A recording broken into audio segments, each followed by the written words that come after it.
السلام عليكم ورحمة الله وبركاته. أعزائي المشاهدين، كنحييكم في هذا الفيديو. اليوم غادي نهضر على المسودة اللي صوت عليها المجلس الأمن، هذا القرار اللي صوت عليه المجلس الأمن ولا لصالح المغرب. وفي الحقيقة ما عجبش الطرف الآخر اللي هو الجزائر بطبيعة الحال، لأن منذ 50 سنة هذه وهي كتكذب على الشعب الجزائري أولا، وحتى على الصحراوة اللي عندها في تندوف، حيت النظام العسكري الجزائري الديكتاتوري الملحد حس بأنه ماشي في الصالح ديالو الملف ديال الصحراء ينتهى يتسد بصفة نهائية، لأنه ضاع عليها أموال طائلة. تصور منذ 50 سنة، منذ 50 عام وهما كيصرفوا الأموال في الرشاوي وفي شراء الدمام حتى في الدول الإفريقية، وكيشرو حتى بعض الدول الإفريقية اللي هما ضعاف اقتصاديا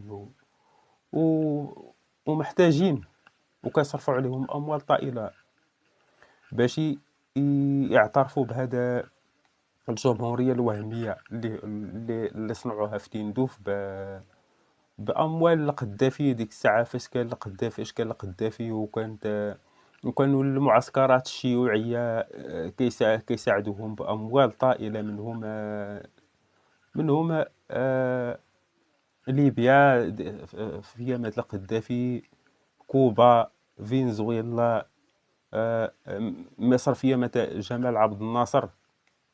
جمال عبد الناصر حتى هي كانت كتساعد.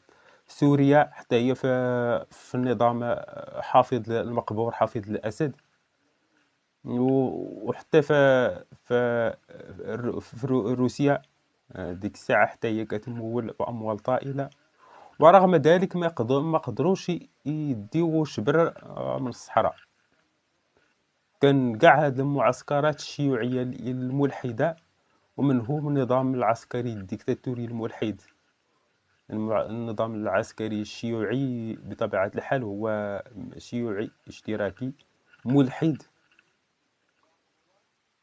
وهو حتى هو في عهد بومدين المقبور بومدين تبنى هذا هذا المرتزقة، هذا الشير ديما من مرتزقات البوليزاريو دابا اللي كاينه حاليا في تندوف. وبالشهاده ديال الوزير الخارجيه التونسيه غادي نسمعوا هذا الفيديو ديالو اشنو قال، كيفاش الجزائر دخلت البوليزاريو في الاتحاد الافريقي حتى ولاو عضو في الاتحاد الافريقي. نسمعوا هذا الفيديو ونرجعوا باذن الله. وتشترى فيها التصويت. وفود افريقيه ياتون الي ويقولون لي: لا تلمني، اني ساصوت لصالح القرار الجزائري. من يسد لنا الفاتوره لتوريد الادويه نصوت لصالح معناها قراره. من يهدينا باخره من النفط حتى يسد لنا حاجياتنا في الطاقه لمده سنه، نحن نصوت له، ولا تلم علي في ذلك. ونحن نحتاج إلى هذه المساعدات، ولما نجدها بتصويت.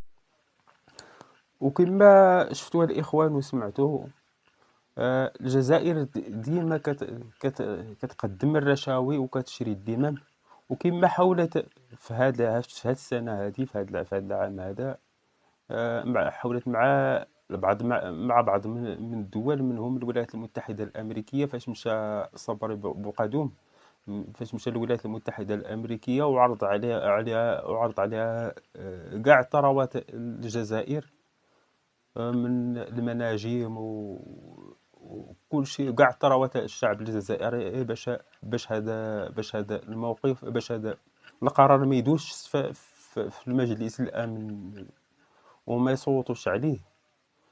ورغم ذلك المجلس الامن الدولي تصوت عليها. الولايات المتحده الامريكيه خدات داكشي اللي قدمته الجزائر، ولكن ما صوتوش لهم وما ما تلفتوش لهم. وكما حاولوا مع روسيا اللي هي الحليفه ديالهم، وفي الاخر انقلبوا عليهم، ما صوتوا عليهم حد، من غير لبعض الدول من اللي فعلا اللي هما تابعين لهم، بحال اللي هما كيتبناو ديك الأطروحة الانفصالية اللي منهم جنوب أفريقيا، فنزويلا والعديد من وشي المهم شي أقلية من الدول اللي هما حاليا كيتبناو الأطروحة الانفصالية اللي هما كيدعموا البوليزاريو. وكما شفتوا دابا في هذا الفيديو لهذا الوزير، وزير الخارجية التونسي اللي هو وضح كيفاش الجزائر فاش غتدخل ديك الميليشيات البوليزاريو الإرهابية الاتحاد الإفريقي، صرفت العديد من الأموال طائلة على بعض الدول اللي صوتوا لهم باش هذا الشير ديما من مرتزقات البوليزاريو باش يدخلوا الاتحاد الافريقي. وكنحييكم المشاهدين الكرام، والسلام عليكم ورحمة الله وبركاته. وكنتمنى انكم تشاركوا معنا في القناة، وديروا وتعطيونا اللايك وتضغطوا على زر الإعجاب. والسلام عليكم ورحمة الله وبركاته.